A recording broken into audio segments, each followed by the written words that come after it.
episode 50 starts now. Welcome to the program. I'm Brandon Davis. Today I'm joined by Adam Barnhart. What's going on, Brandon? How are you? Merry Christmas. I almost wore my Captain Crunch ugly sweater, but I'm like, I'll go with my Daredevil Christmas sweater instead. That's fair. I love that. I love that you. It's a good day to be representing. We also have Jenna Anderson. Of course, we do.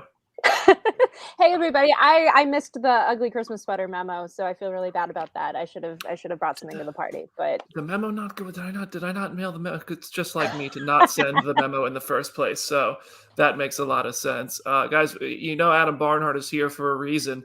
When he shows up, you know that something is happening related to Hawkeye. And we have a big episode today. We're going to talk about Doctor Strange. We're going to talk spoilers for the Hawkeye finale at the end of the show. But first, to start the show, everybody, we're getting taken over today.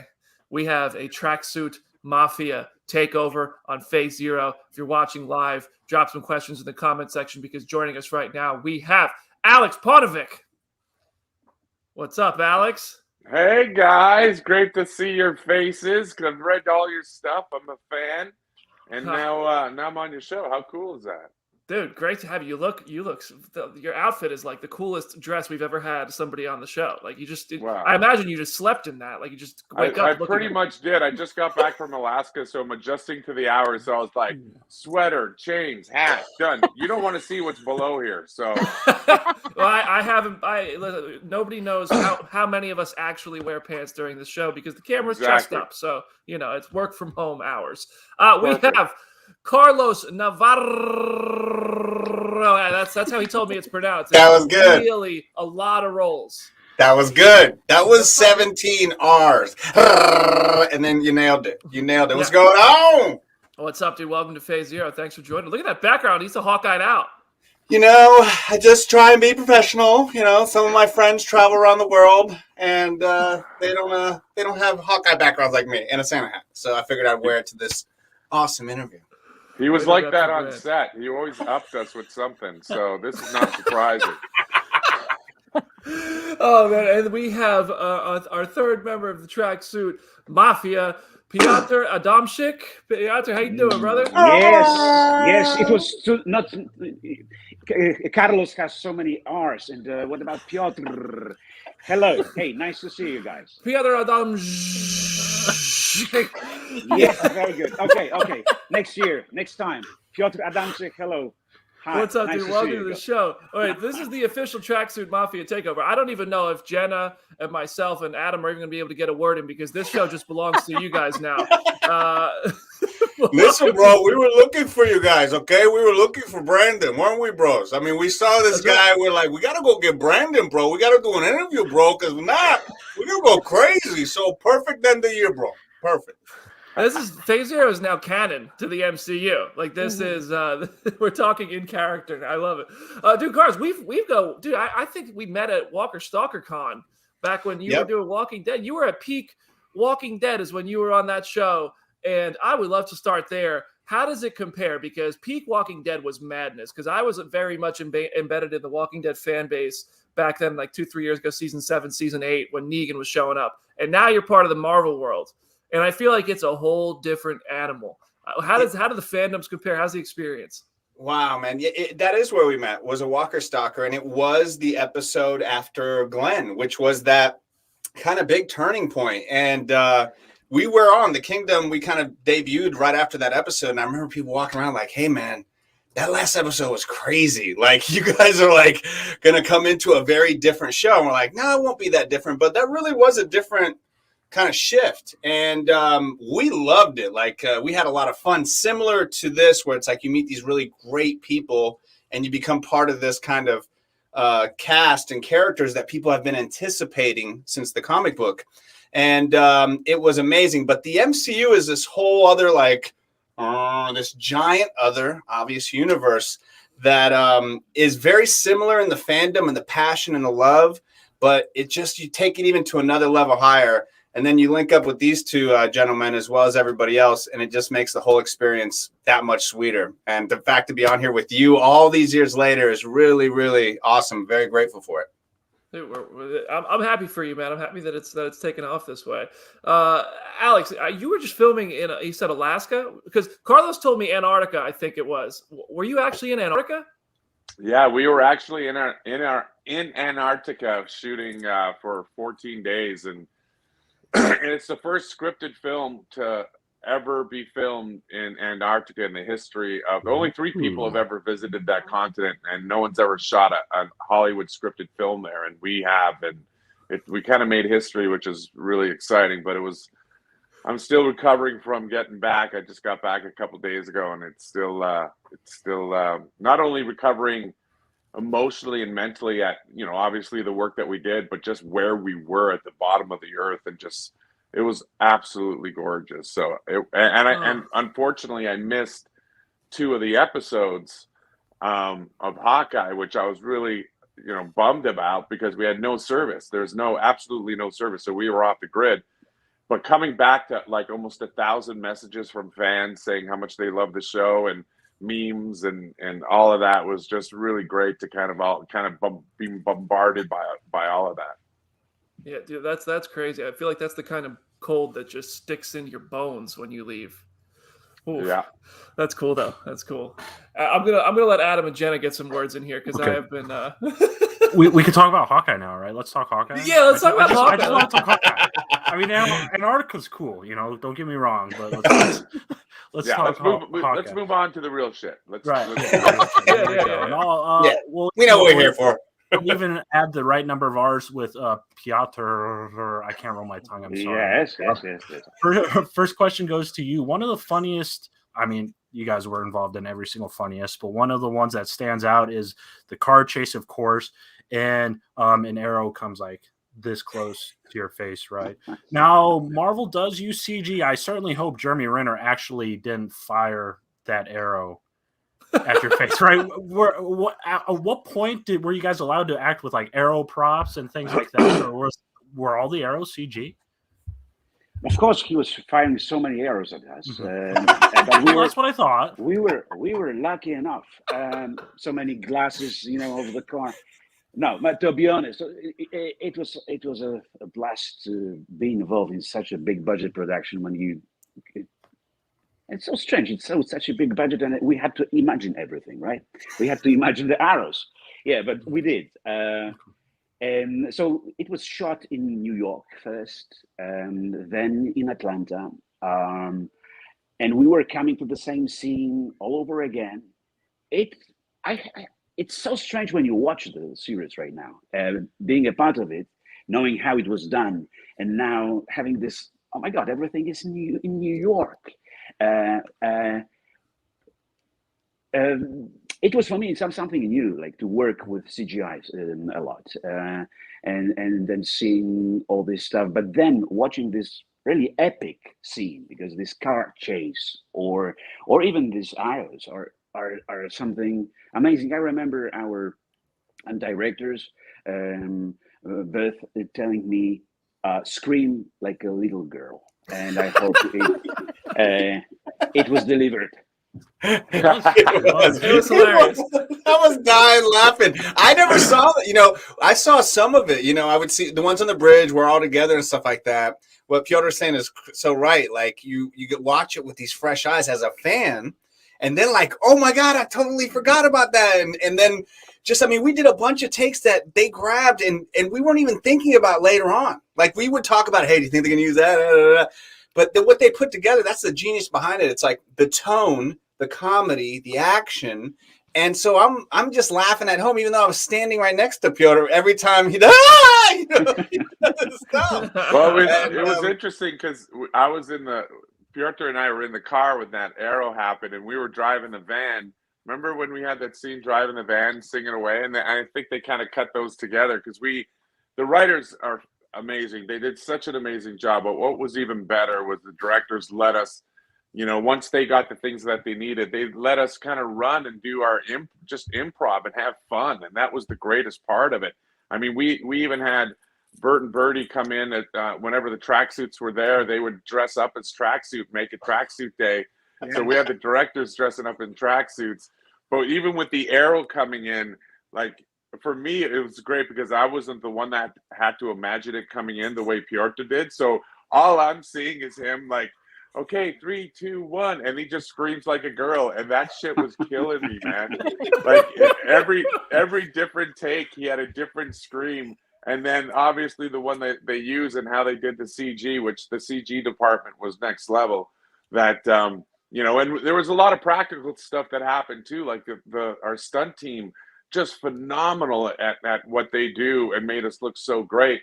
But you know, the CGI team did a phenomenal job because there's even stuff I was like, did that actually come towards us or did we fake that? I can't remember. I was thinking the same thing. I was like, no, I think Alex did get shot. I was like, I think he did get shot. Yes. Because there was a bunch of stuff that was happening. That the whole, you know, the big arrow scene on the bridge, that was like our initial stuff, you know, like we didn't really know the story. Like we were just kind of like, okay, we're chasing them. You know what I'm saying? Like there wasn't a lot that we knew. So to watch it all put together, because like I don't think we ever mentioned spoiler alert. I don't think we ever mentioned, you know, with one of the arrows, what it did. You know, like I don't think we even talked about that. It was kind of up in the air, I think, at that point, wasn't it? Yeah. There was a lot of times where they're going, we think this is what this arrow's gonna do. Okay, now we think it might do this too. Okay. So it was interesting, and Jeremy Renner said the best advice to me because it's, you know, the secrecy of Marvel is there for a reason because of fandoms and because people really want to know the scoop, and so there's a lot of secrecy for us also.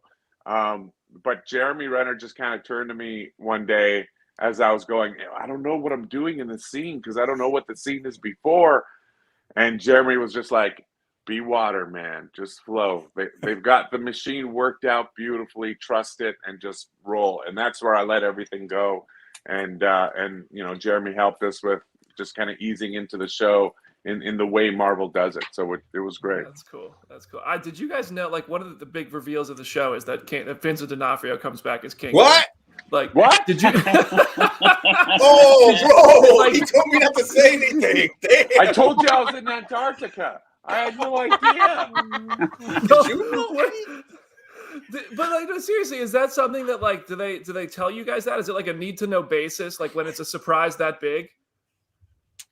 Need to know. Need to know.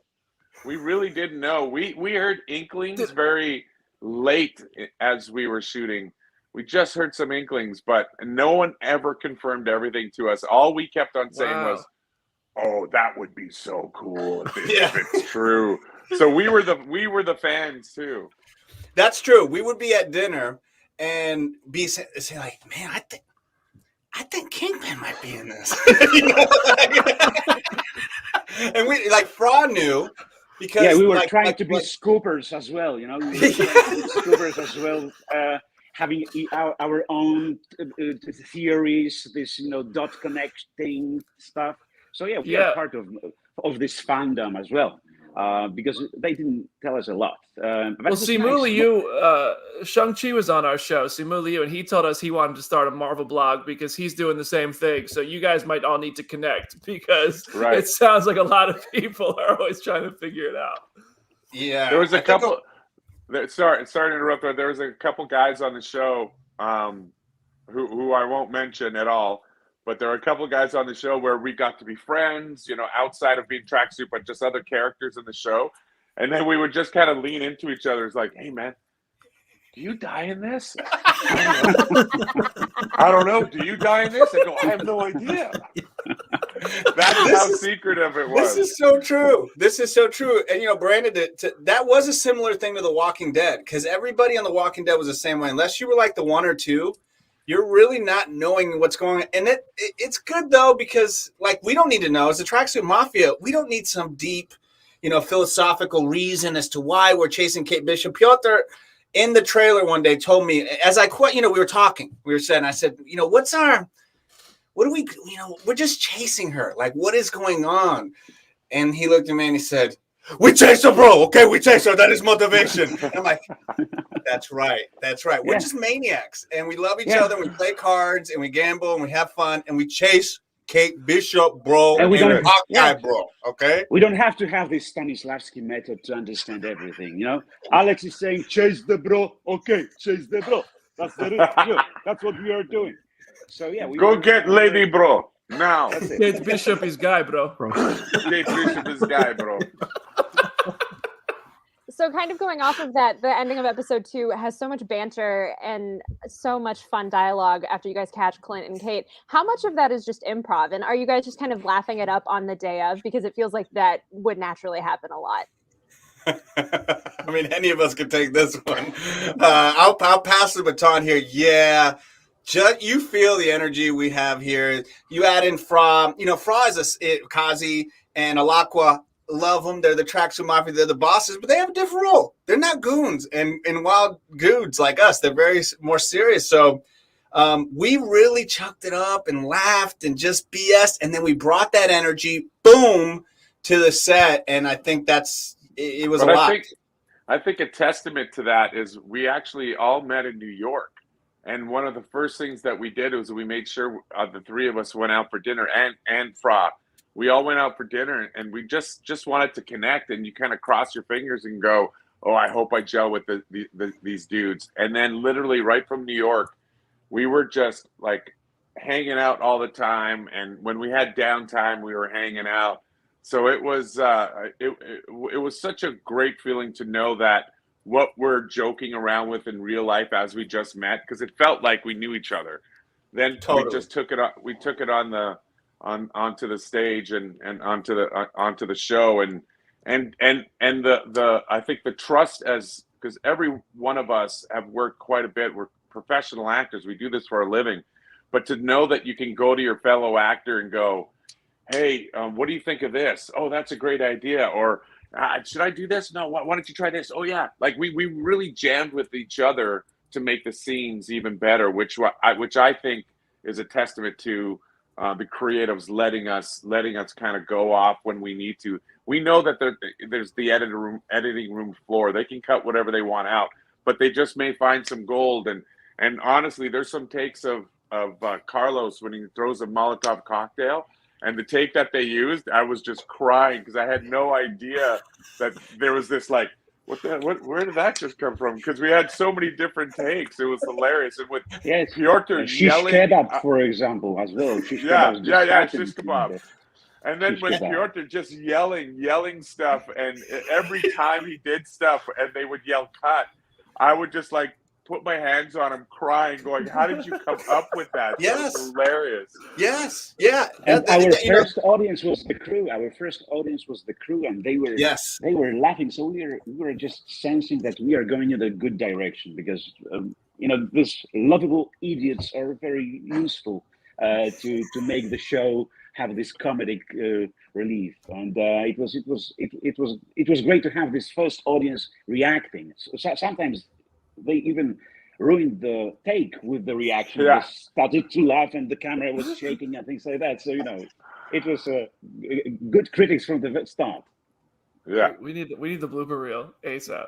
Mm-hmm. Oh, God. You have no idea.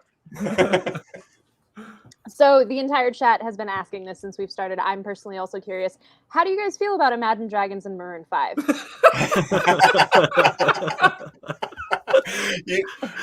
I personally love both of them. Like, I like Imagine Dragons. I like Maroon 5. Here's the funny thing. That was our audition. That scene was the same audition that I did, that Alex did, and Piotr did. And that's what they judged us by. And that has resonated. And they know their stuff. Like, think about it, of all the things that they could send over. They sent that over to see who was going to be the bros and what they were going to be. And Feige, I'll give it to Feige and Trent and all of the Reese and Bert and Birdie, and that they saw that, and we each did a different take. We all saw it later. So who knew it was going to be some great, joke in it? Because it didn't make sense to us at all when we read it. I remember being like, what the hell is this even about? And it's an untitled script too, right? Remember, it's like you don't even know what it's about. There's no names on it. So you don't know what you're auditioning for. You're just seeing a scene with different names. Yes, and I remember the joke from the costume designer who sent the first text to me. I was in Poland at that time, and I received somebody like a technical information about Marvel, so what I will play or something, and things like that. It was just one of the first infos coming from behind the pond, from the other side of the earth, and it was like, send your sizes because we are preparing a very unique costume for you. And I was like, oh my God, Marvel production, unique costume. I will be a superhero. I think so. And then we came to States, and the first, I'm putting this costume on, and it's just a Tracksuit Mafia, like thousands of these Tracksuit Mafia costumes everywhere. So I understood the joke. For him, it was just unique costume. All right, guys, this show is undeniably inspired by David and Matt's Hawkeye run from a few years back. Of course, is that something you guys were aware of, before you auditioned? Did you get the role and say, okay, I have to dive into this, legendary comic book series? Or when were you guys introduced to this series? I think most of us love, Carlos, go ahead, buddy. Yeah, sure. I have the comic book right here. No, I'm just kidding. I just was given this as a gift. It just happens to be right next to me. It is happened to be right next to me. Hey, bro, I got the same comic. Yeah, bro. See, I got mad love for comics, man. I got mad love for Marvel. I'm a fan first, and the guys know that. Like, I production was my background, and so all of this is just like amazing in the sense of where it comes from. Did I know about this series before? No, I did not. I knew. Just like everybody else, when Kevin Feige announced this kind of down the line Marvel series, I was like, Hawkeye, huh? I think everybody did this kind of same thing. It was like, all right, that's cool. We need to know more about him. And then once I booked it, and it was like, okay, we didn't even know it was Hawkeye. I was like, okay, well, it's got to be one of these shows, right? And then that's when we found this, and not only did we love it and got to meet Matt Fraction, we went back to it and we kept going to it. The very first time I really cracked it open, I was like, oh boy. We went back to the set and I was like, bros, we need to up the bros because there's a lot of bros here, okay? The bro, and then also we're like, bro, and the whole set,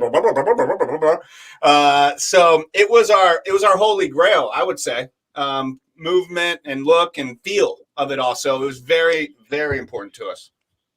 Yeah, I think that was one of the key things for me. I didn't even know about the comic book until they, said, do you want to look at the comic book? I was like, there's a comic book. Perfect. So they sent it to me and I just fell in love with it right away, and then saw the characters. I went, oh my God, I'm playing this guy. This is awesome. So for me, it was a grad learning experience of finding things out as they came, which was quite exciting. And I understood how much fans have influenced us as well, because all these discussions in internet, scoopers trying to figure out what's going on. Of course, we are reading it as well, and there was a lot of comments like, "I hope they will use bros a lot." So yeah, we said, okay, why not? If we have this freedom on set, we have to give this thing, because there are people demanding bros. So yeah, that's a message for fans, that you have you're influencing creators as well. Wow. What's funny about that? I don't know if you guys remember, but we went off on the bros, and then Reese, the director, would come in and go, "You guys, that was great. So this take, bring down the bros just a little bit. Bring down the bros." Yeah, they knew it. You're right. They could pull us back, because we're just gonna go balls to the wall. Take it. We're gonna go to 11.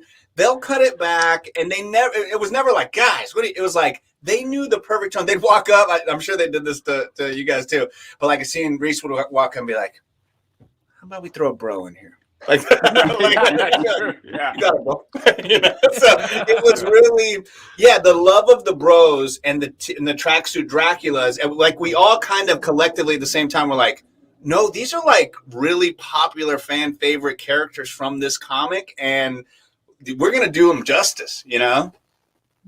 We got to wrap up here in a couple of minutes. We're actually over on time here, so I want to let you guys know we have a couple more questions. I like this question from the comment section, so I'm adding this in really quickly. This comes from Chris Chipperson.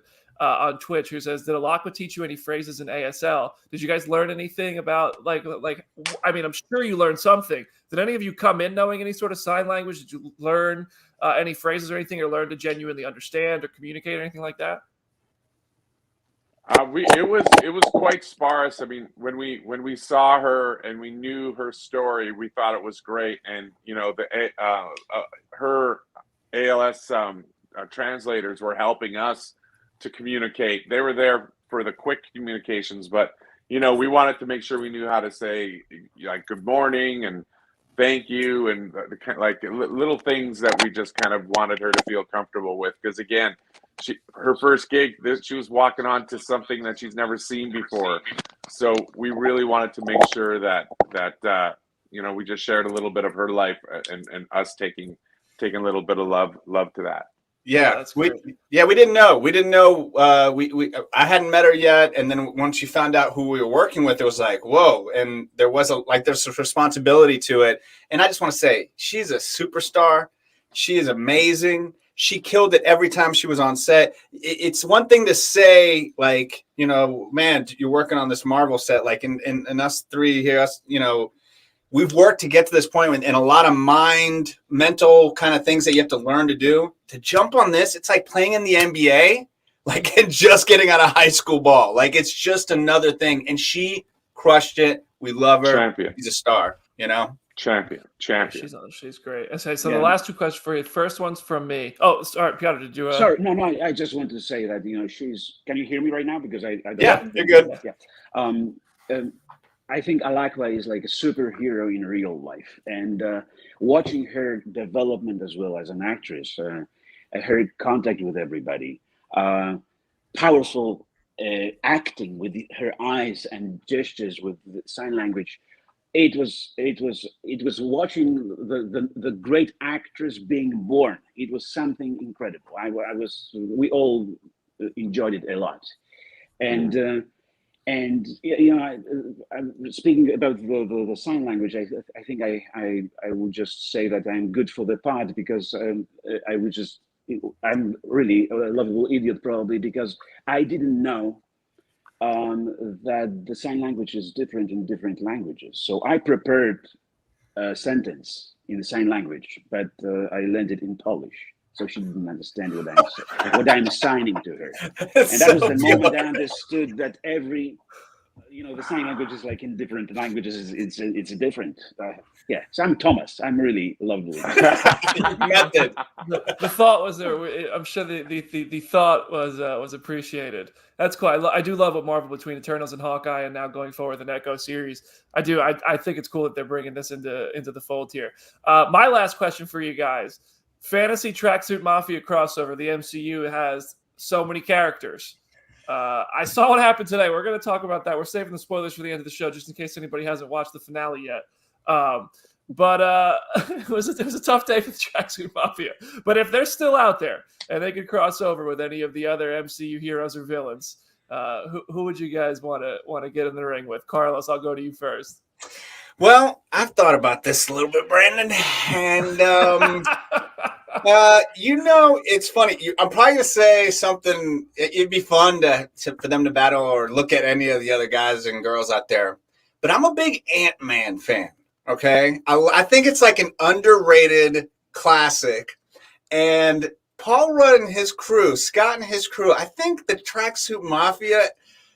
I think that's comedy gold right there. Like, what I'm saying? Hold on. I'm going to ask this Imagine like the most spoiler-free way. Like an ant-size Tracksuit Mafia. Tracksuit Mafia, exactly. So many minuscule costume. That would be great. Were you in that truck in today's episode?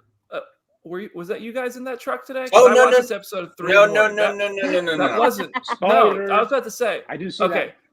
Okay. Spoiler alert. But no, trust me. I was like, yeah, okay. I didn't think so. Okay, all right.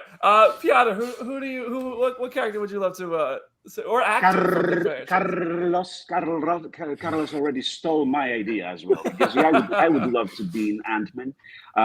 There are two reasons because I'm a Polish voice of Paul Rudd, So I'm doing a lot of dubbing as well, and I'm his Polish. He's Polish actually. So I was Ant-Man already in Poland, and that was my first actually understanding Marvel Universe, like working on it. And it's great to have such a tutor, because when you're ADR, if you're doing dubbing, you're actually learning from the actor you're giving a voice to. So yeah, I think it will be fun to be like this ant-size Tracksuit Mafia everywhere. That would be something I would love to be a part. I think that's the only possibility for us, for Tracksuit Mafia. So what has the ADR been like on Ant-Man and the Wasp: Quantumania? How does that movie end?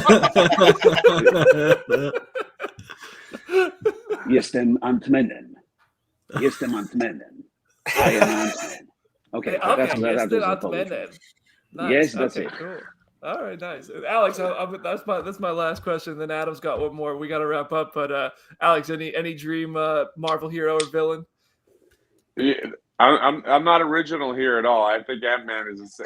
I totally agree with the boys, and especially I love that Piotr was the Polish Ant-Man, and I think it would be just perfect. It would be perfect. Nice. That's amazing. All right, last question, guys. The question we have to ask: are you three? Will we see you three again, the Tracksuit Mafia, in Hawkeye Season 2 or Echo? Talk to Kevin Feige, man. Yeah. You got his number? Call him. He seemed to really like us. So there you go. Get him, Brandon. Get him. Carlos, you are good with the universe. You are speaking to the universe. No, it's never enough. No, we want more. Yeah. Great. All right. That's the deal. Perfect. Thank you. I think so. I hope so. Look, we honestly, just like the rest of the secrecy, they keep things close to their vest. We knew when we were shooting it, they seemed to really enjoy the Tracksuit Mafia. We talked to Kevin. He was awesome, and Trent and everybody there. They're just like a really good group of people that support their actors through and through and through on set, which is not normal. Like, it's not normal for the biggest movie maker in the world to come up and be like, you guys are crushing it. Love you guys. And he did. Yeah. And so did everybody else. So who knows? But it's in their hands. We'll be ready if so.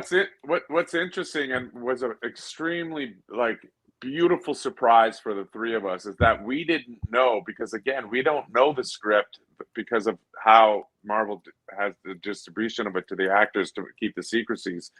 But we didn't know a lot of things that were happening. We didn't know how big or small our role was going to be. So every episode that you guys saw was just as surprising to us. It was like, oh, there I am. Oh, hey.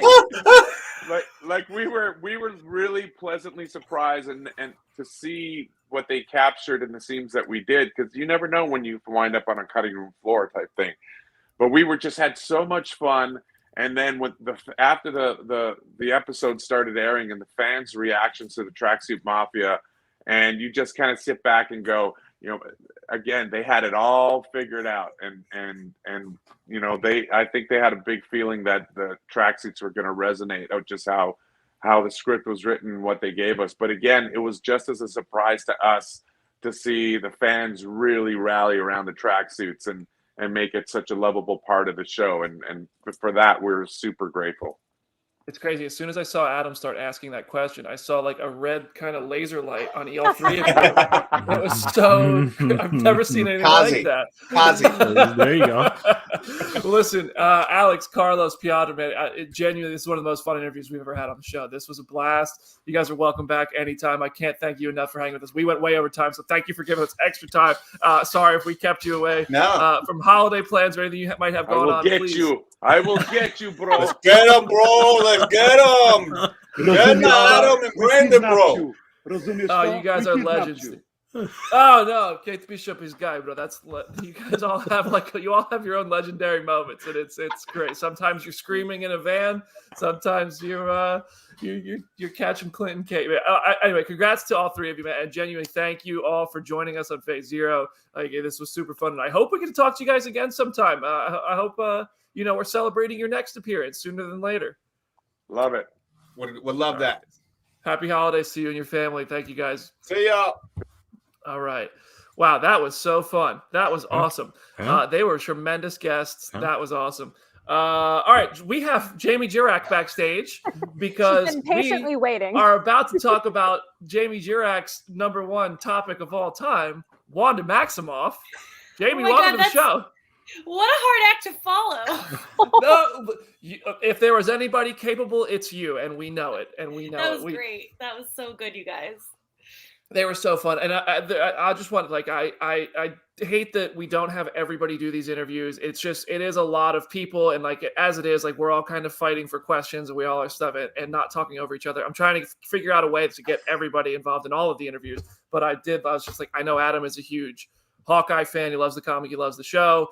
I know Jamie's on the West Coast. She could use a few minutes of sleep. Oh yeah, I appreciated that. I wasn't mad about that at all. The story about the Polish sign language was so sweet. I know. That really hit me. That was my favorite little anecdote.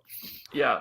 Well, listen, we're gonna talk about Hawkeye at the end of the episode. Full spoilers. We're not doing any news today. We are talking now before the break about a little trailer that dropped for Doctor Strange and the Multiverse of Madness. And the timing on Jamie joining the show couldn't have been better because Wanda Maximoff is back, baby. Let's go. This teaser, I won't even say anything about where else we may have seen it. Just it's out in HD and it is here. And I think it's very interesting tease. It has shown so little of the film. And Jamie, just to get you warm, I know I usually start at the top. Adam, you're off the hook. Jamie, I'm going to let you. What were your thoughts of this trailer the first time you saw it and kind of takeaways from it?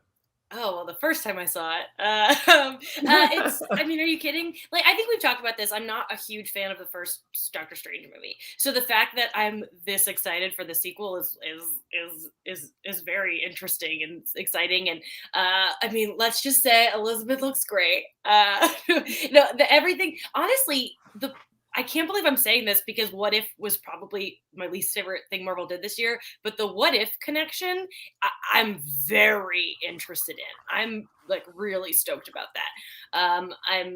But there's so many things to guess. Some people are like, maybe Wanda's the villain. I don't really think that's going to happen. But she's just going to be so powerful, you guys. I can't wait for it. I think that theory, if any part of it is true, it's going to be like a Wanda is kind of villainous because she's learning to use her powers. I think maybe she starts the movie as maybe a bit of an antagonist, if anything, and then ultimately, she's a good person. So I don't think that she's going to be a villain. I'll be pissed if she's a villain. I don't want Wanda to be a villain, but if she is a villain, she's going to be badass. So we'll see. But yeah, Jamie, was there anything else you wanted to add right now? No, I'm so ready to talk about Hawkeye. Adam, what'd you think of the trailer? It was amazing. Best thing I've ever seen. I would vote it. I would say Best Picture right now. Oscars, Saturn Awards. What other are there? Golden Globes? What other awards? Screw it. Give it an Emmy. Awards of Marvel Everything. shows. Yeah, figure it out. No, Emmys. I it know looks you're amazing. TV. I am with Jamie on that. I didn't care. Do I want to say I didn't care? I don't know. Doctor Strange 1 wasn't, it's not in my top 5. Oh, it is what it is. We can't have every movie in our top 5, and Doctor Strange isn't in my top 5. But Doctor Strange 2 Doctor Strange 2 looks more like a Doctor Strange story than Inception 2, is what I'm trying to say. Sorry for those who love the mirror dimension effects and all that stuff, but Multiverse of Madness looks like it rules. I have a bunch of thoughts on all sorts of little things in there, but I have no idea if you're going to bring them up later or not. So we'll go to Jenna's like thoughts. You said, it to your point that it looks like Doctor Strange, that shot of him walking out, you see kind of New York and it's dark and the kind of black ooze and all that stuff. That's kind of a comic panel that when you looked at it in comic form, you're like, how are they going to do this ever? And they did it. They've done their own kind of version of it in movies. But yeah, Jenna, what do you think of it? I agree with everything that's already been said. I need to I haven't yet looked up who the director of photography is on this movie, but the first thing that came to my mind when I saw this for the first time is just how beautiful it looks. You can tell Sam Raimi is making a Sam Raimi movie, and I am just so excited to see visually and aesthetically what it brings. I agree with both of you. The first Doctor Strange is probably the MCU movie I had the most qualms with immediately after it came out, because I remember just sitting there of this is just Iron Man with magic. This isn't getting to the core of who Doctor Strange is. And I feel like this movie and what we've seen of him in Spider-Man will really set that up. So it is just it teases just enough while still leaving a lot of questions for us to still ask, which is just kind of all you need out of an initial teaser like this. So the director of photography, John Matheson, best known for, according to IMDb, Gladiator, The Phantom of the Opera, Pan, and Logan. Ooh. Logan is a good one. He's also doing Batgirl next. Oh yeah. Detective Pikachu. That's a resume builder. There you go. 47 Ronin. Okay, well, The Man from U.N.C.L.E. That's a pretty movie. I love that movie. It's pretty for a lot of reasons. All right, I thought the trailer was very good. I think it is such a teaser trailer because I do know a lot about this film, and they really haven't shown us anything yet. I mean, and it still looks great. And if you've seen Spider-Man: No Way Home, it makes this trailer hit even harder. So, yeah, it's a great teaser, and I can't wait to see what trailer 1 and trailer 2 actually look like. And I'm glad we got a trailer more than 5 months out. Mhm. Like, we're not just doing that whole trailer 20 minutes before the movie thing. Thank you, Disney. Caecilius was in that trailer, right? Mm-hmm. I didn't catch him initially, but like I know other people who did. I still need to actually look and figure out where he is, but I know he's there somewhere. I find that very interesting. It's that there's a shot where it looks like somebody's kind of falling into the mirror dimension, and I'm pretty sure it's Caecilius. And so that's an interesting development. So that's cool. America Chavez is in there. I don't know what anybody want to talk about that. I don't like. I'm just how deep into this do we want to dive right now? Yeah.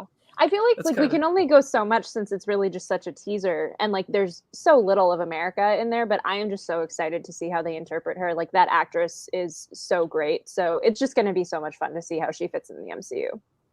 We saw a Shuma Gorath looking thing, but according to Lego sets, that's a Gargantos.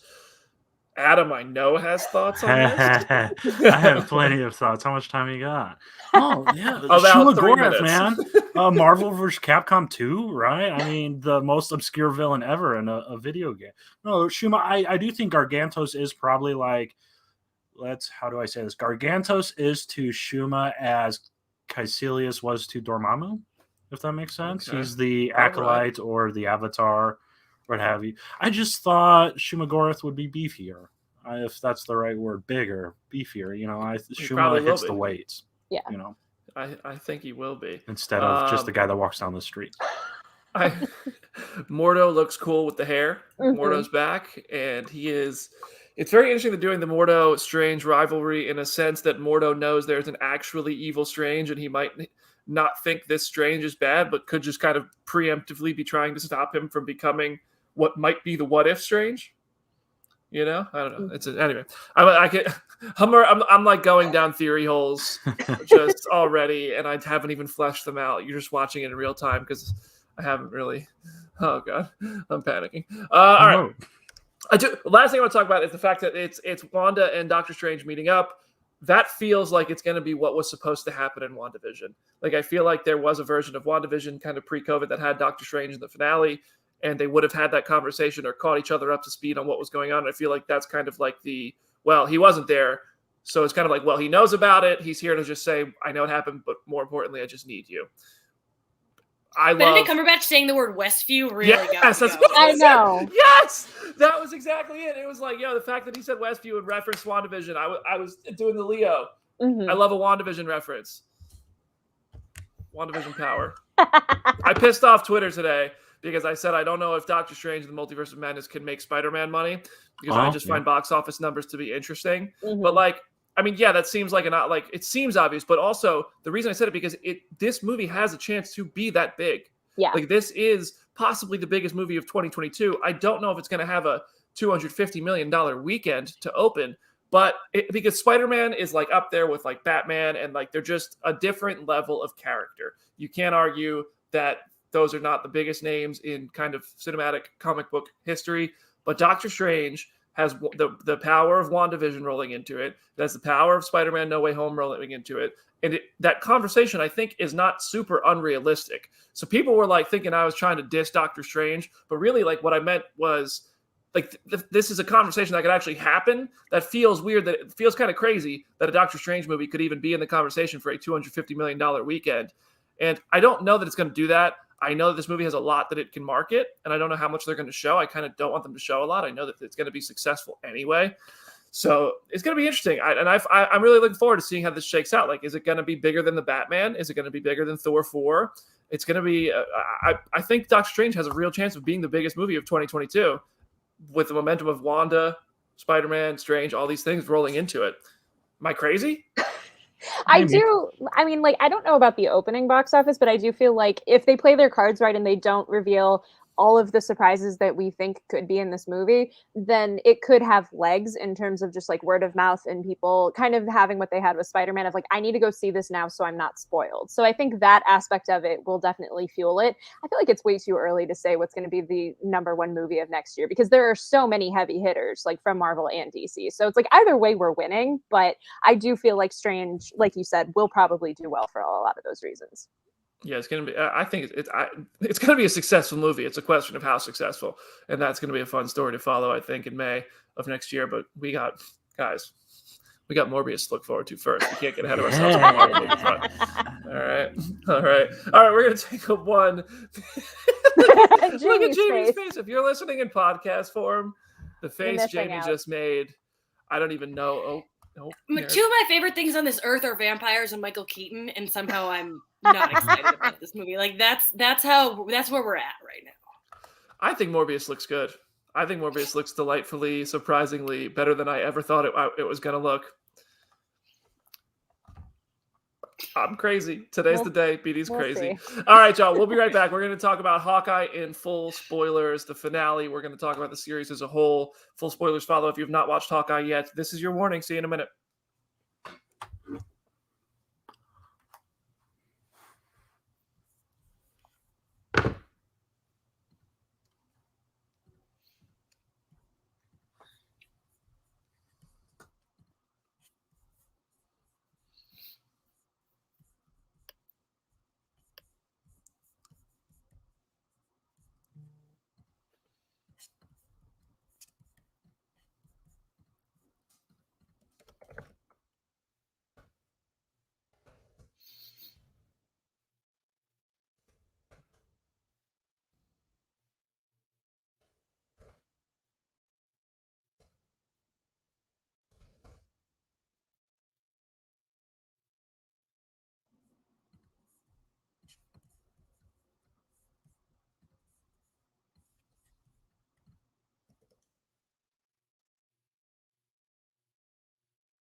Welcome back to Phase Zero, episode 50. BD here, joined today by Adam Barnhart, Jenna Anderson, and Jamie Jurack. We got Legends Only Club right now. I hope Aaron is getting some rest. Aaron has the day off, and I hope he's having a good day. But we are talking now about the Hawkeye finale. We're going to talk about the series as a whole. Full spoilers follow. Adam, you're at the top of the list here. What'd you think about this final episode? Amazing. Amazing. So no, I'm honestly surprised. Hold on. I'm about to say I'm surprised. I was going to say. I mean, we got Kingpin. Of course, it was the best thing I've ever seen in my life. Yes, we got Kingpin, but like, did we get the Kingpin you wanted? The dude ripped off a car door, man. He has a super soldier serum running through his vein. He got hit by a car and shrugged it off. He just like, whatever, man. Yeah. Or you could hit me with a tank. You know, Kingpin's whatever. So Disney has, I don't want to say Disney, Marvel Studios, Disney Plus shows have had a finale problem. It's maybe, I don't know. Everything just seems rushed. And Hawkeye still seemed a little rushed, but at least it answered the questions it needed. There was so much going on. I was sitting there watching. I mean, Elena and Clint were fighting, and then Kingpin was fighting someone. And then where'd the thousands and thousands and thousands of Tracksuit Mafia people come? There were more Tracksuit Mafia members than there were Outriders in Wakanda. It was insane. I'm like, what's going on? Where did all these people come from? It was crazy. And Spider-Man was just like, can't be bothered. Yeah, Spider-Man lives down the street and just got done swinging through, and he's like, whatever, you know. But no, it was great. They answered. I was worried about the Rolex until the very end. I'm like, they're not even going to answer the Rolex question, but they did, and they answered everything they needed to. And I think Jenna tweeted that the emotional beats were all on point, and it was amazing. I agree wholeheartedly with that. It answered what it needed to, and it was very good. Probably the weakest of the episodes, maybe. Hawkeye's still my favorite series, but I would think the finale is probably down towards the bottom for me. Jenna? I agree with Adam. I feel like there's this weird kind of tonal thing when you go from like the first two episodes to the Bert and Birdie episodes to now back to this finale. It almost felt like the show still felt complete, and it still felt like the most consistent of the MCU shows, but there was kind of a little bit of a jarring quality to the finale. That being said, like, it's delightful. It ticked every box that I wanted it to tick, and then it still delivered some other things beyond that. There's like one thing that I wanted them to deliver that they didn't give me, which we will get to at a later point, but like it was still just so surreal to see. Like Adam was saying, if you told me 2-3 years ago that I would be watching Elena fighting Clint and Kingpin fighting Kate Bishop in live action, like on TV, I would be like, no, you're lying. And so the fact that we got that is cool. And I am just obsessed with the comic accurate, but still very jarring, Doug Dimmadome Hawaiian style Kingpin outfit. Like, that was just incredible. I actually laughed when he showed up with the hat. Like, I was not prepared for them to be so comic accurate with it. It was just so excellent. So it's not a perfect finale, but it still was just enough to kind of end the year on. He raided Cletus Cassidy's wardrobe. Yep. Jamie, what'd you think? It was perfect for me. I loved it so much. I tweeted this, but the second Clint did the whistle through the end credits, I sobbed. I could not stop crying. It was just like, this is Christmas. What, like, we wanted a Christmas show. I wanted a Christmas show, and that's exactly what I got. Elena and Kate fighting was just, I can't believe that happened. It was so perfect. You know, I think some people wanted Spider-Man to show up, but I think that would have been too crazy. I am surprised they didn't bring up the Statue of Liberty, just because Elena brought it up a few episodes ago, but whatever. But of course, there are two things I need to talk about. And when we get there, we'll get there. But if I don't get to talk about, one, the watch, and two, that credit scene, I'm gonna burst. Those are the two things I must discuss. But I loved it. I thought it was perfect for what I was coming for. I know this isn't technically like fashion, but it kind of falls in the same category. I want to talk about Yelena's hair. Yes. Oh, yes. Yeah, it looks so cool. The hair and the coat, just like her and Kate in the elevator and together, was just so perfect. Yeah, the fashion this episode was top notch. I'm sad that Aaron is off this week because I feel like we would just be screaming in the fashion corner. But yeah, so good. I tried to come prepared this week. I Thank saw you. Elena's hair and I was like, yo, she looks cool. She looks really cool. That had to take a minute to put together. That had to take a while. I thought this episode was good, very, very good. I don't know if it's the strongest finale. I agree with Adam. Disney Plus shows seem to have a bit of a finale problem. Like, the shows overall are all quite good at a minimum, and then they have their finales that seem to be kind of underwhelming. Like, I think WandaVision was better than its finale, and I don't think its finale was bad, but the series as a whole was better than its finale. The Falcon and the Winter Soldier episode 5 was definitely better than episode 6. Loki had a really strong finale. It was very entertaining, but it was such a diversion from the show itself. And then this felt like it felt kind of similar, where we brought in, like, Kingpin threads were seeded a bit more than kind of Kang threads were threaded in Loki, but it did feel like it had kind of a weird diversion into just this, let's wrap it up really quickly. And I mean, that's just my criticism. Overall, I really was entertained and I enjoyed the show. I think this is the most rewatchable show of them all. It's just it feels the kind of the most Marvel-y, and I think that like it's kind of like I don't know how to say that without it sounding like it's like a bad thing. I don't know. It's just kind of got this linear story that's entertaining throughout. It doesn't have any kind of crazy mystery, which usually those are a good thing. But I think when you talk about rewatching, I think this one just had, because it's a bit more straightforward than the others, it's just easier for it to be entertaining and fun. I don't know. I should have thought and rehearsed that. I should have thought about that more thoroughly, because it just sounds like I don't really know what I'm talking about. But again, they keep the reveals for the end, which kind of makes these endings feel a bit weird by comparison to the rest of the series. And yeah, but overall, Yelena and Kate was fantastic. Yelena's scene with Clint, I think it's weird that the most emotional moment of the entire series came from Yelena instead of Kate or Clint or anything like that. But that's fine. It was still an emotional moment nonetheless. That was really a heavy moment that I really enjoyed. I love being hurt. And overall, just a very good series. Really good, really well done, and I enjoyed it. I liked Kingpin. I think if he's dead, I'm pissed. There's no chance he's dead, but It's the number it was one still rule of television. And Bro, the this- comics. They die, they don't die. This man, I swear he could have. If they shot him in the face, it would have been like the Brandon Routh Superman trailers where the bullet hits him in the eye. Because this dude got shot with an arrow, he got launched with an explosion, he got hit by a car. Like this Kingpin is literally he just sits down and has a chug jug and comes back into the battle. He's every built time. different. I'm telling you, he is built different. But yes, okay. So now let's get into some more specific things. Where the hell is Peter Parker? He's just making his suit. He's just chilling.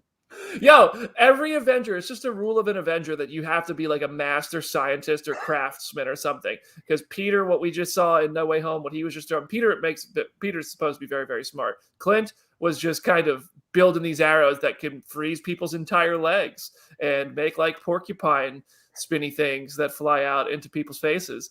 That dude could really renovate your whole house in a minute. Where did I he think. get all that stuff? Yeah, right. It was very but no, I think if Spider-Man showed up in this episode, for the record, it would have been out of place and weird. Absolutely. I would have still I enjoyed agree. it because it's cool to see Spider-Man, but it's also like, all right, we got enough going on in all these finales. Spider-Man would have been a weird change. Also, Disney, if you're going to owe Sony a favor, don't do it for the Hawkeye finale. I also I do just want to say, because I think some people after No Way Home just came out are like, oh, these stakes are so much smaller, and like that somehow inherently means that it's bad. I think that the stakes made the most sense for Hawkeye. It's like reading superhero comics. Like what's going on in like an Iron Man comic is completely different stakes from what's going on in a Guardians of the Galaxy comic, and so on and so forth. It's like the level of payoff is going to vary wildly from like massive world shattering, multiverse shattering stakes to like, oh, Kate's mom just got arrested. Like that's the gambit of what we're running in here. The comment section is ripping my heart out right now. Oh, I know. Nobody knows who Peter Parker is. Very sad. Adam, can Yes. you, for the people who have not, maybe, I'm sure there are some people here who haven't watched Daredevil, where does Kingpin's story kind of leave off? Just in case. This doesn't seem like it's a continuation, but I want you to be the one to tell it because nobody knows that show better than you. Right. I was planning on going all day without saying canon, man. And you bring it up. I didn't want to say no. So, I mean, the way Daredevil ends, first it would take place in like 2018 in the MCU timeline. So we're talking at least 5, 6, 7 years between this and now, or this and Hawkeye, or that and that. He got his butt kicked by Daredevil, and he's in prison. They actually arrested him for the millions and zillions of crimes he did. I don't think he's dead, by the way. Echo has shot him in the face before, and he showed up like on the next page with like eye bandages. I was just about to say, yeah, isn't he just going to be blinded for a little bit? Yeah, like, knowing how much that man can take, I think he'll be fine. He just got shot in the face. It'll just be a scratch. Yeah, so I'm not sure if this is. I don't know if it's the same Kingpin, man. That's why I wonder if he got like in the 5-year time jump. Did he, reach out to the super soldier group and get some of that serum or what? I mean, the dude has a fascination with car doors. We saw him decapitate someone with a car door. That was like his introduction, right? Wasn't Yeah, the first scene with Kingpin That in was Netflix? one of his first scenes, yeah. Yeah. And now he just ripped the car door off. I don't know. I loved his suit. I loved his look from Family Business or whatever it was. I Yeah. love how he's in Waikiki or whatever. But now, I don't know. So that's where he ended up. I don't want to have the fight with you people on Twitter. I'm sorry. I don't think it's the same Kingpin. It's just my gut feeling. But we have a Kingpin played by the same actor, just like we have a Daredevil played by the same actor. I mean, what else? Here's the thing. What else can You we say ask? that, and everybody gets mad at you. But if you look at it logically, there was no mention of a daughter, right? In anywhere in the Netflix seasons. Like Maya didn't exist out there.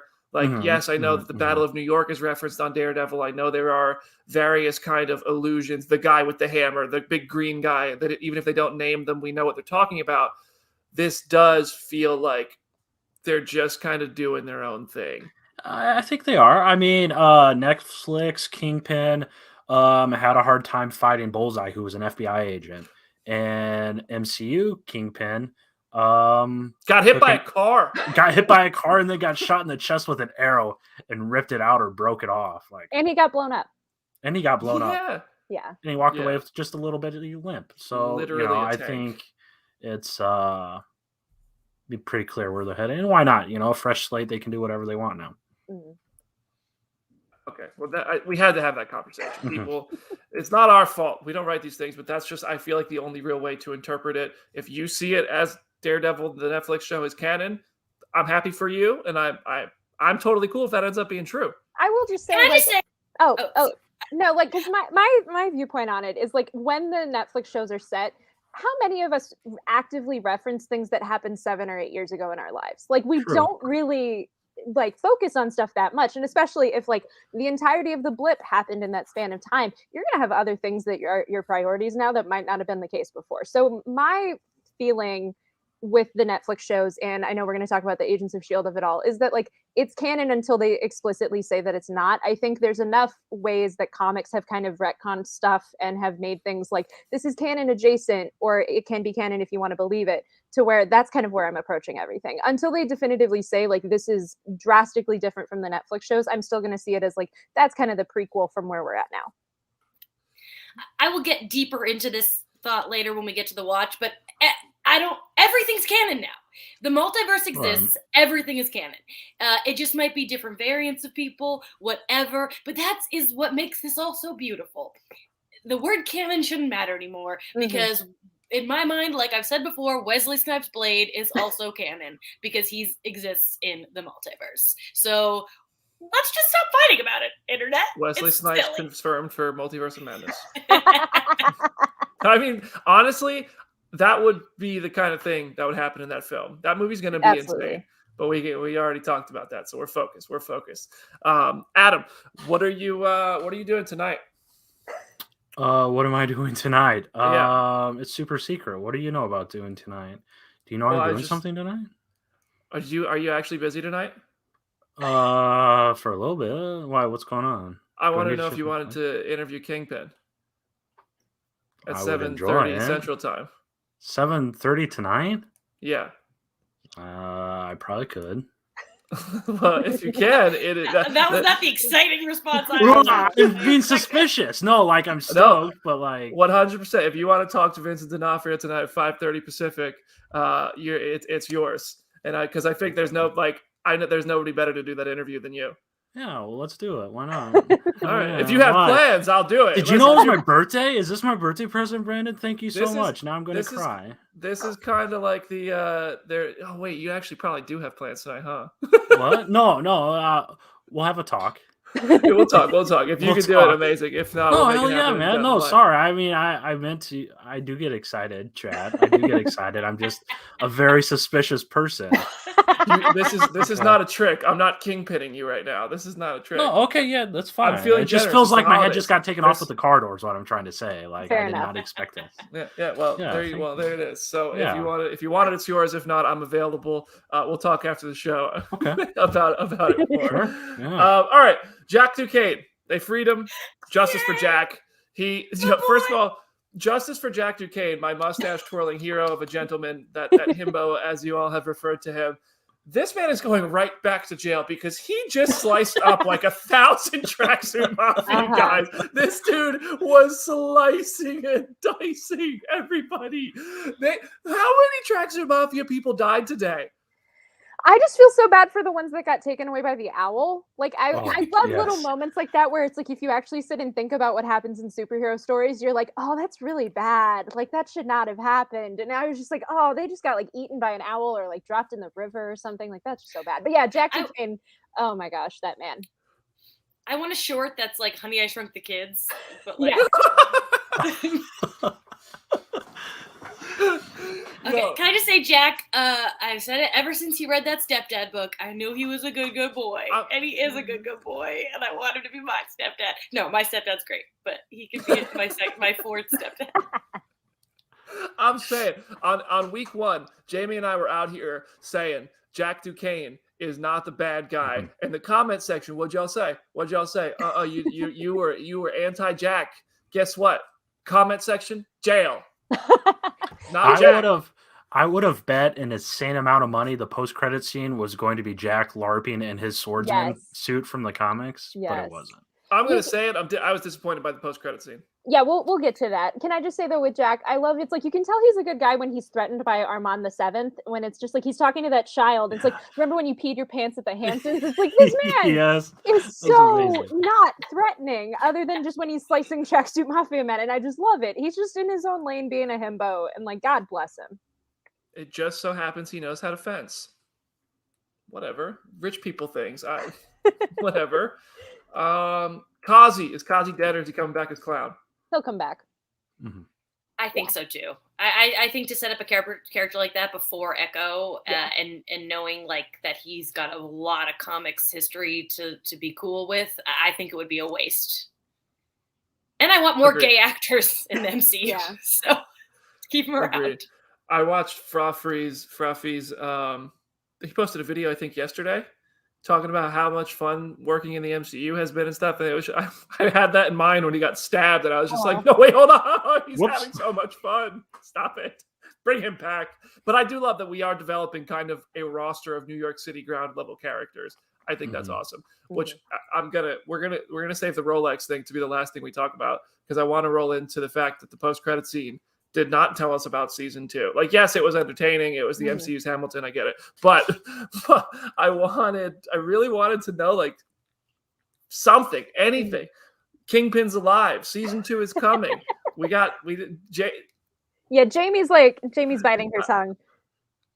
Okay, first of all, it gave us enough of a hint where they had a whole conversation, what should my name be? And then the word Hawkeye jumped onto the screen. Well, to me, that's a pretty big indication. But I'm like upset with the internet for being upset with this post-credit scene, because I'm sorry, but this is more fun than a trailer that's just going to be released 4 days later on the internet. Both of those are true. But okay, maybe it's just because I'm a big musical fan. But first of all, you've got Adam Pascal singing in a Marvel movie. Or Marvel show. That's insane. If you don't know who Adam Pascal is, he's a big Rent. He's an original guy from Rent, and he was also just made a cameo in Tick Tick Boom with Andrew Garfield. The multiverse is real. But also Mark Scheinman, who composed the song and co-wrote the lyrics, who I just interviewed. That was him composing, and that was a fun cameo. It was just a delight. This is a fun Christmas show. Let's end it on a fun, delightful, silly thing. And I'm sorry, but everyone who's upset about it, like, we just had a less good post thing. But you can all go cry, because I'm thrilled. I appreciate your appreciation for it. I wanted something else. You could have just released that online. Yeah. Or just put it at the very end. That's about where I'm at. It's like I wanted to see the full thing. If they had made like even one act of the musical and just put it as a separate Disney Plus thing, I would have been happy with that. It is just the build up and the waiting for something else, and then you don't get that. I have 2 things today. I almost wish they had like panned to Elena just watching in the crowd, because that would have made it worthwhile to me. If there was like Elena or some other character reacting to it, that would have kind of made the whole thing worthwhile. And then with like the Kate of it all, the one thing that this finale was missing from me is, and like Eleanor mentions it, of like, you've never lived with nothing before, and I don't know if you can, like, I wanted to hint at her going to the West Coast, either like on her own with Lucky, or like something along those lines, because that feels like the foundation of, if we do get a season 2, that's where it could probably go. So I was a little disappointed that there wasn't even like an inkling that could happen, but I know we're probably going to get something like that down the line. I think that TJ Zwarek in the comment section summed it up for me. It wasn't for me, but it was cool. Here's the thing. I stayed up till I'm in the Central Time Zone. It was 3 a.m.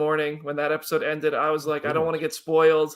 I got there. I'm sure there's something here. And then it was nothing that if it was spoiled, like, it's just, I want that payoff, to be honest. And everybody knows it's never enough for me. I'm so sorry, but it was fine. Like, it's cool, and I'm glad it exists. But I would have been more satisfied and fulfilled if there was something teasing the future. And I think that's always going to be true for me. Like, Howard the Duck was funny, but I always wanted something to tease the future. The patience thing was funny. I wanted something to tease the future. I think I like the patience thing better, though. All right, the Rolex, Mockingbird. Who wants? We got. Yeah, I'm not even gonna. Jamie, I'm not even gonna waste everybody's time. Jamie, go ahead. Okay, here's the thing, you guys. I don't understand why people are mad about this. As like resident giant Agents of S.H.I.E.L.D. You say people are mad about this? Yeah. People are really mad because they're saying that it's making that Agents of S.H.I.E.L.D. isn't canon. Okay, let's just talk about first that real quick. Multiverse, and I think that you can't argue the fact that season 5 of Agents of S.H.I.E.L.D. had a Nexus event and split off into the multiverse. That's just a fact. There's no arguing it. Season 5, the end of season 5 on is it has to be a different universe, which is fine. It's beautiful. We can have multiverses. That's great. But also, another thing that I think is important to mention about her being Mockingbird or Agent 19, I could be wrong, and somebody friggin' kill me if I am. I do not think in Agents of S.H.I.E.L.D. they ever call Bobby Agent 19 or Mockingbird. I could be wrong, but here's the thing. Even if they do, even if this is her name, we have a bunch of Black Widows. We're definitely going to get a new Hawkeye. That's I think names are passed down. And her name's Laura. Her name's not Bobby. She's not a replacement. I think this is a very fun, cool thing. And all I care about is it leads to Linda whacking people with batons. And I don't know why people aren't excited about that. Exactly. I just feel like this is cool, and it does not have to mean negative things for Agents of S.H.I.E.L.D. If anything, maybe it means that we get a whole scene where it's like, and now I pass the name to you. I think it's all positivity, baby. I find it crazy. I guess I'm just not in touch with the Agents of S.H.I.E.L.D. Twitter. I think I'm very much in touch with I think I'm in touch with WandaVision and Hawkeye and Avengers Twitter, and I think Agents of S.H.I.E.L.D. Twitter and stuff is a very different rabbit hole that I assume I am not tuned in with, because I didn't know people were mad. I thought this was a thing that was pretty universally exciting. And I think saying that probably just pissed off a bunch of S.H.I.E.L.D. fans. So, oops. But yeah, I think I love how Jamie laid that out. And Linda with batons, whooping ass. I'm here for it. Yeah, it absolutely, like, it has to be some sort of mantle or some sort of, like, did anybody see No Time to Die? It's like we can have 2 007s technically, depending like on the depending on the context of something. So it's like I see Agent 19 as a very similar thing to 007 of like it just passes down from one person to another, and it went to Laura and then it went to Bobby. And like I've also seen theories that the Mockingbird program could just be America's version of the Black Widow program. So if they wanted to explore that aspect of it too, that could be very cool. But either way, there's a way to make the legacy of it work without really discounting Agents of S.H.I.E.L.D. Yeah, I agree. I'm here. I don't like, I don't want, like, I don't know. I don't even want to talk about it anymore. Whatever. There's no way to do this without pissing somebody off. I have no issue with S.H.I.E.L.D., but I just like I think Jamie laid it out that like everything is canon via the multiverse. S.H.I.E.L.D. clearly seems to be not part of this main MCU, like whatever number, like the 616 equivalent that is the MCU. It doesn't seem to be a part of that story. There has been just so many events in the movies and events on S.H.I.E.L.D. that didn't seem to intersect. But that doesn't mean S.H.I.E.L.D. doesn't count. Right. When you guys say everything, does that include Inhumans? Well, what? Does everything You're breaking up. I can't hear you. Is it? Yeah. Well, Adam, I still have a pet theory that Inhumans is just going to be a TV show in the main universe. Like the events of Inhumans are just a fictional TV show, because that would just be perfect. The second they show Karnak bonking his head and Miss Marvel, that's the best series ever made. On TV, of course. Broadcast TV. Jamie and Jenna are getting voted for president. 2024. Jenna can be president. I'll be vice president. Works for me. Okay. Got my vote. You got to compete with The Rock, but I think you got this. I think you'll have it. Listen, okay. I think that's a great place to end today's show.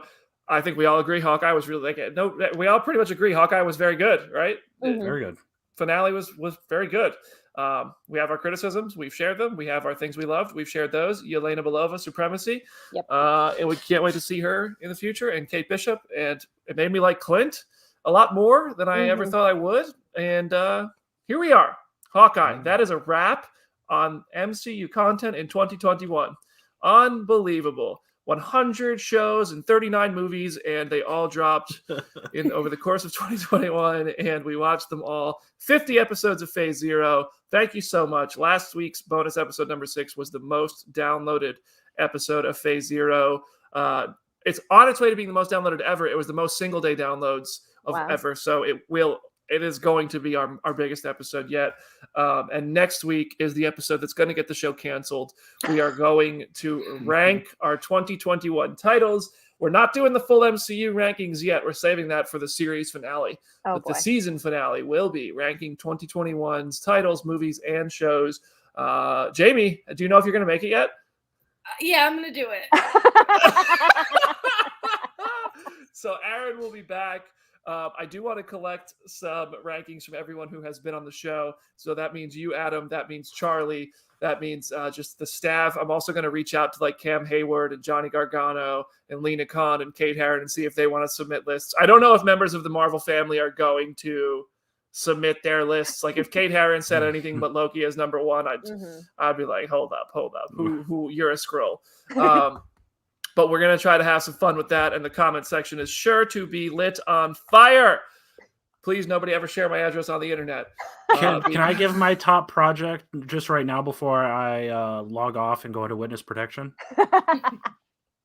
Let's hear Eternals. King and Queen. There we go. Wow. See you. Bye. All right. Well, that's a choice. I mean, listen, I respect it. I respect your choice. My number one choice, I think, is good. Well, it might surprise some people. I'm like, don't save it for next week. Next week. I don't think anyone's going to be surprised by my number one. Absolutely not. No. Jamie loved What If. All right, guys. By the way, Spotify allows rankings now, so please go ahead and leave us that 17-star review. That means create multiple accounts, 5-star, 5-star, and actually just 15 stars. We don't want a 2-star. So thank you for that. Thank you for all the support. Jamie, any parting words for today's episode 50? Oh, thank you guys so much for letting me rant about things that I love to rant about. Check out my other podcast, Hollywood Already Did It, because we're pairing the finale with Die Hard. Finally, I finally get to talk about Die Hard on a podcast, so check that out. Go check it out, everybody. Jenna, any words for today's episode 50? Follow me on Twitter at HeyIt'sJennaLynn, and go read some comics over the Christmas break. If you're bored, just go read some comics. Have fun. I know a really good comic, if it's still in stock at comics shops. It's called Shit Show. It is written by Adam Barnhart, and you guys should go check it out. Adam, any parting words for today's show? I thought I was in the back room. I thought I got kicked out of the show. No. What Jenna said, go read comics. Black Hammer. Read all the Black Hammer comics. Yeah. Please. All right. And follow at Adam Barnhart for more. All right, guys. I'm BD. I will see you next week for the most chaotic episode of Phase Zero we're ever going to have. Godspeed.